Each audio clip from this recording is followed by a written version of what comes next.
Et si le véritable monstre dormait à l'intérieur de la personne la plus vertueuse que vous connaissez, peut-être même à l'intérieur de vous, cette idée vous choque?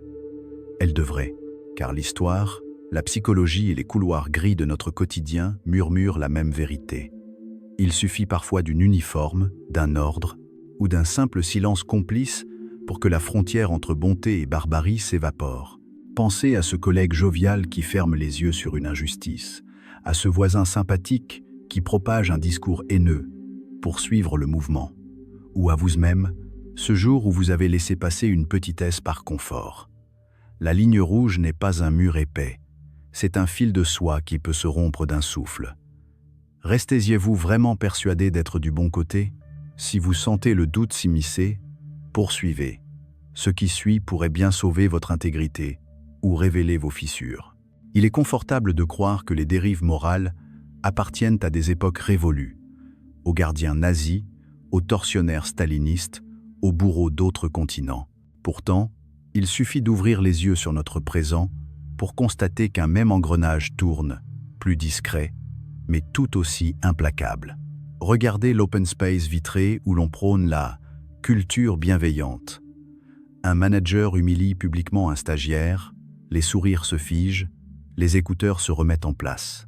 Personne n'intervient. Chacun se répète qu'il n'est pas concerné. Ou prenez les réseaux sociaux. Ce grand forum supposé démocratique, un tweet haineux devient viral, alimenté par des milliers de clics qui transforment la violence symbolique en divertissement collectif.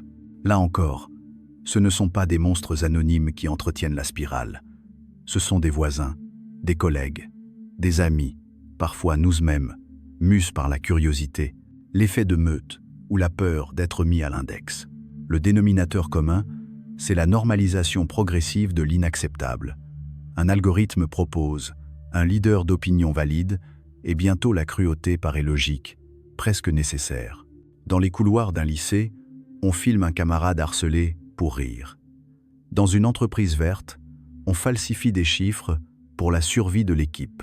Chaque fois, la conscience individuelle se déleste d'un micron de responsabilité. Je ne fais que suivre les instructions. Je ne suis qu'un maillon. Je clique, mais je n'insulte personne. Ce fractionnement de la faute, Zimbardo l'a mis en lumière. Plus la culpabilité est diluée, plus la violence devient acceptable. Ce que l'on refuse de voir, c'est que notre modernité hyperconnectée, loin d'éradiquer les vieilles tentations autoritaires, les a perfectionnées. L'autorité n'a plus toujours la forme d'un uniforme. Elle se présente comme une interface, une marque cool, une majorité numérique. La déshumanisation n'exige plus des slogans racistes criés en plein jour. Il suffit d'un hashtag réduisant des êtres humains à une caricature. Quant à la pression de groupe, elle n'a plus besoin de caserne. Elle se télécharge sous forme de notification. Nous aimons penser que les bons sont immunisés. La réalité, c'est que le décor a changé, pas les ressorts. Et tant que nous n'admettrons pas cette continuité, nous resterons des complices potentiels, confortablement installés derrière l'écran que nous accusons de tous les maux. Le basculement vers l'ombre ne survient presque jamais par un acte spectaculaire. Il s'infiltre comme une bruine imperceptible, si fine qu'on ne s'aperçoit de l'averse morale qu'une fois trempé jusqu'aux os. Tout commence par un micro-compromis. Un collègue trafique un chiffre, par gain de temps. Vous hésitez à le signaler, puis décidez qu'il ne vaut pas la peine d'en faire tout un plat. Dans l'instant, rien ne s'écroule. Vous rentrez chez vous, vous dînez, la vie continue. Mais la fissure est là, minuscule, et elle attend sa prochaine occasion de s'élargir. Ce premier glissement active un mécanisme de rationalisation. Si moi je ne dis rien, c'est parce que la procédure est absurde. Ou encore, tout le monde ferme les yeux, pourquoi pas moi? En psychologie sociale, on appelle cela la dissonance cognitive. Pour préserver l'image de soi vertueuse, l'esprit réécrit le scénario afin de transformer une concession en acte de bon sens. Plus le récit intérieur convainc, plus la conscience s'anesthésie. La prochaine entorse semblera moins choquante, presque logique. Entre alors en jeu la désensibilisation. Milgram l'avait pressenti. Une décharge de 15 volts ne dérange pas, puis 30, puis 45. jusqu'à ce que l'on appuie sur 450 volts avec un pincement de lèvres, mais un doigt ferme. Dans la vraie vie, ces vols prennent la forme de plaisanteries sexistes qu'on laisse passer, d'insultes en ligne qu'on aime pour ne pas contrarier le groupe, d'ordres absurdes exécutés juste pour la hiérarchie. Chaque étape réduit la distance morale qui nous séparait autrefois du geste brutal. La troisième phase, la contagion, s'active quand le petit cercle autour de nous adopte ces nouveaux standards. Dans la prison simulée de Zimbardo, les étudiants sgardes n'étaient pas intrinsèquement cruels. Ils cherchaient la validation de leur père. De même, quand toute une équipe rit d'un commentaire humiliant, refuser de rire devient un acte de dissidence. Le désir d'appartenance est si puissant qu'il pousse souvent à préférer la faute partagée à la solitude vertueuse. À ce stade, la pente n'est plus abstraction. C'est une glissière huilée. Les décisions suivantes s'alignent d'elles-mêmes. Falsifier des données pour sauver le projet, détourner le regard devant une exaction, répéter un slogan déshumanisant sans y croire vraiment.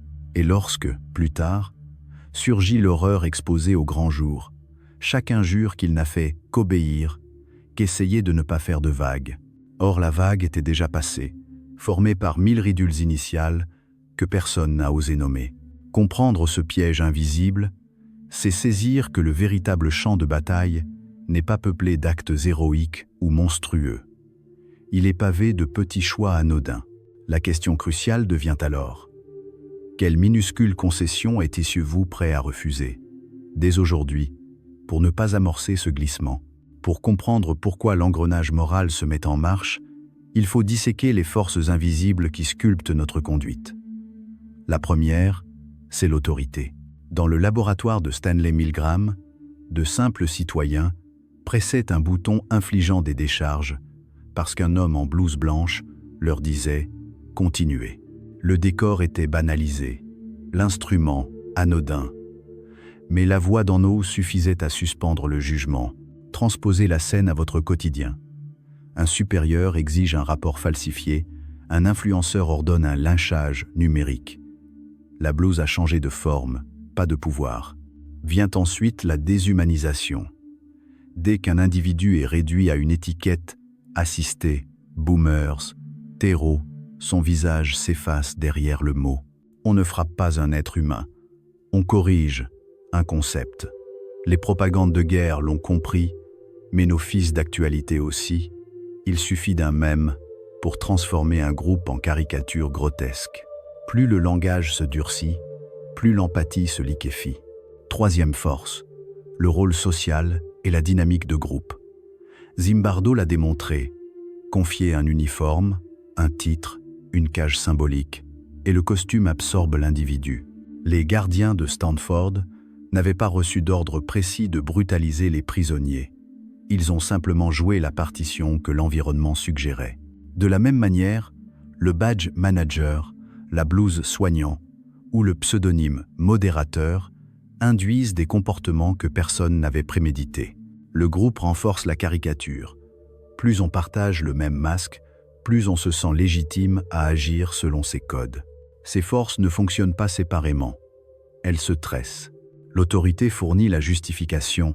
On m'a dit d'eux. La déshumanisation enlève le frein empathique. Ils ne méritent pas mieux. Le rôle social légitime l'action. C'est ma fonction.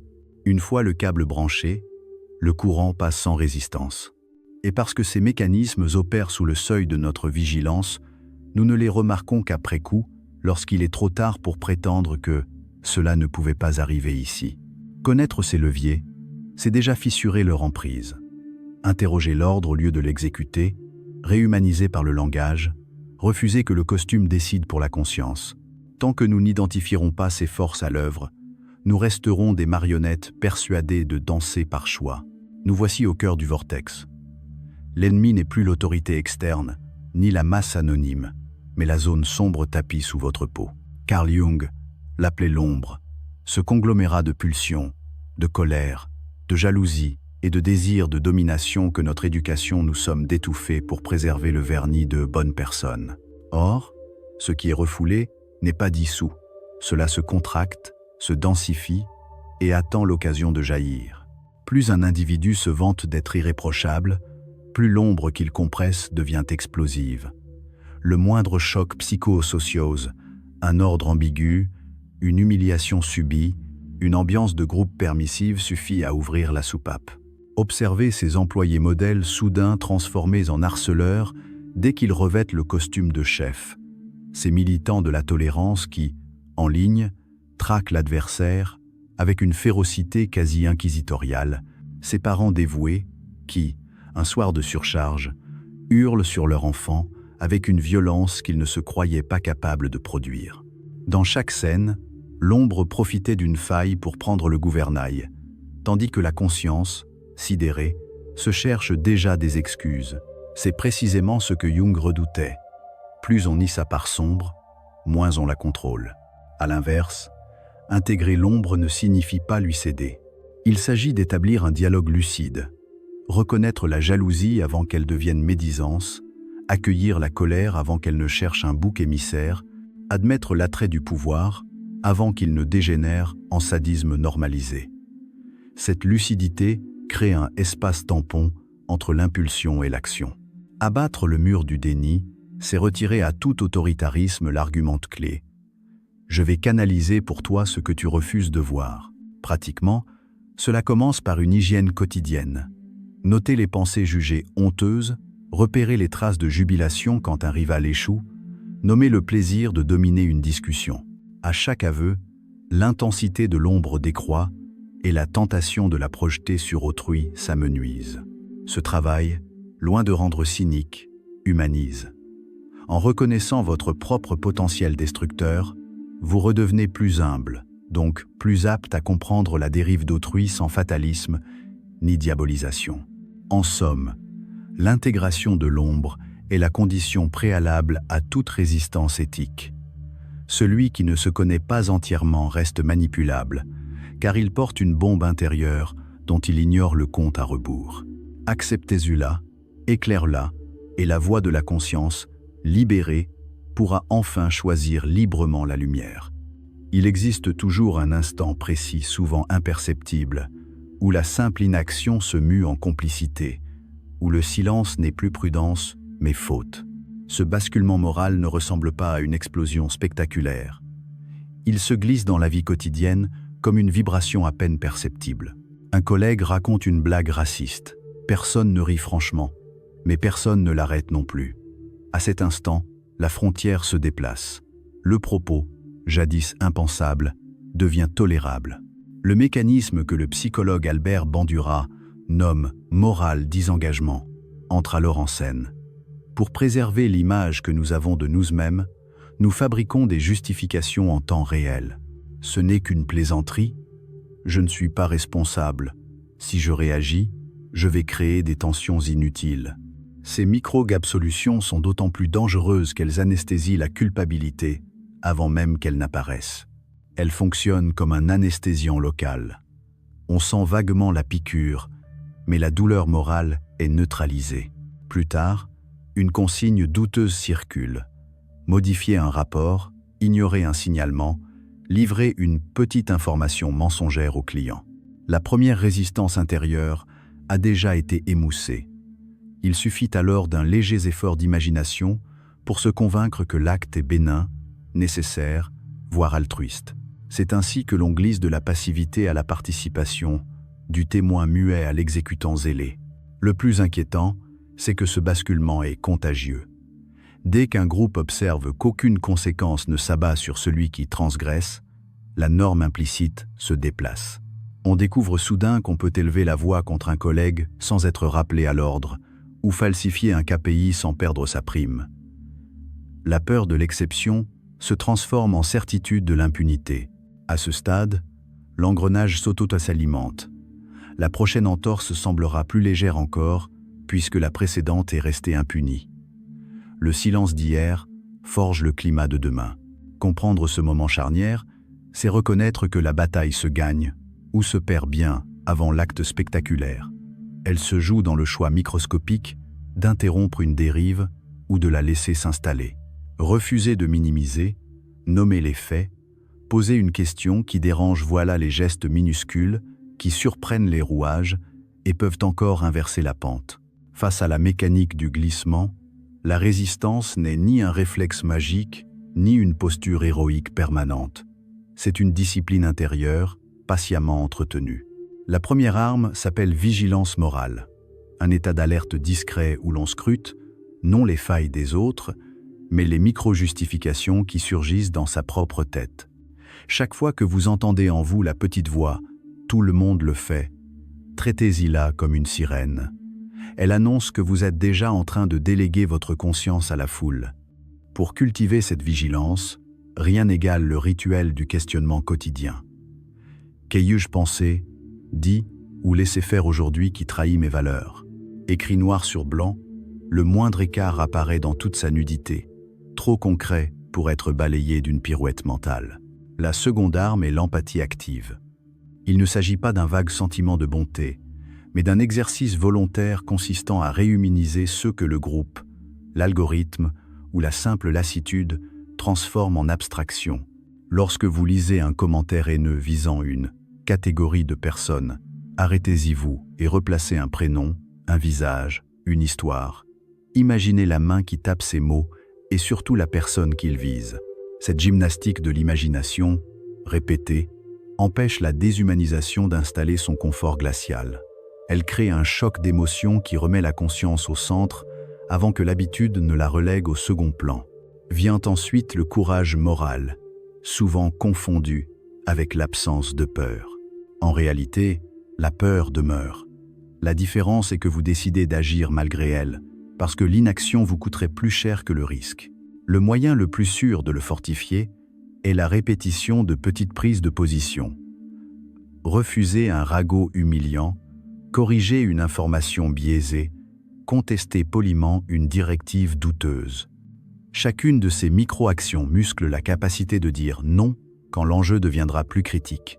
Le courage, comme n'importe quel muscle, atrophie faute d'usage. Enfin, la conscience de soi scelle l'ensemble. Connaître ses propres failles, ses zones de fatigue, ses moments de vulnérabilité. Un individu qui se sait sujet à l'attrait de la reconnaissance sera plus méfiant face aux flatteries. Celui qui identifie sa peur de l'exclusion détectera plutôt la pression du groupe. Loin de nous paralyser, cette lucidité aiguise le discernement. Elle transforme le « je n'avais pas vu venir » en « je sens l'ombre approcher ». Ces quatre armes, vigilance, empathie, courage, connaissance de soi, ne promettent pas l'invulnérabilité, mais elles dressent autour de l'esprit une garde rapprochée. Là où l'engrenage moral cherche des consciences endormies, elles maintiennent la vôtre éveillée, capable de poser le geste qui rompt la chaîne avant qu'elle ne serre d'autres poignets. Devenir héros ne signifie pas grimper sur les barricades ni sauver des otages sous les projecteurs. La véritable héroïcité commence là où personne ne filme. Dans la cuisine, au bureau, dans le fil d'actualité à minuit. Philippe Zimbardo nomme cela l'imagination héroïque, la capacité de se voir soi-même accomplissant un acte de droiture avant même que l'occasion ne se présente. Plus vous vous représentez mentalement ce geste, lever la main pour dire « c'est inacceptable », tendre la chaise à celui qu'on exclut, signaler la fraude que tout le monde tolère, plus la probabilité que vous le posiez réellement s'élève. Le cerveau ne fait pas complètement la différence entre l'action vécue et l'action vivement imaginée. Il répète déjà les circuits du courage. Regardez Rosa Parks. Elle n'était ni politicienne, ni militante chevronnée. Elle s'était pourtant préparée intérieurement, nourrie d'histoires de résistance, jusqu'à ce que le simple fait de rester assise prenne la dimension d'un séisme moral. Souvenez-vous d'Oskar Schindler.